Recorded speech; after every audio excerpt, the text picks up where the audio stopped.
am Rachel and I'm going to go through how to remove and replace the seat fabric on your City Tour 2, including a trick for how to get your fabric back into the frame. So the first thing you're going to do is remove your seat fabrics. You'll find all of this in your manual, but just go around the fabric bit by bit and remove all of those little pieces. For your footrest, make sure you are over pivoting it upwards. That will make it a lot easier to pull the fabric off. There are also little press studs under here that you need to undo.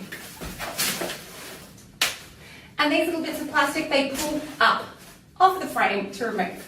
So as you get to this stage where it's all removed from the frame, now we're just going to slide it off.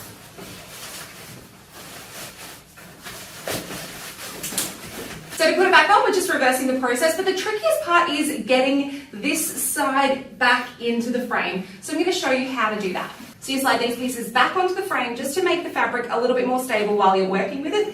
And now starting with this plastic boning, you're going to push the boning all the way down to the end of the fabric so you don't have any excess fabric caught in here. So now you're going to poke that end back into that channel on the frame, and you're only going to go a couple centimeters before we do the other side. So now that you have both sides in, the next trick is making sure we are pushing from the plastic boning rather than trying to pull the fabric through.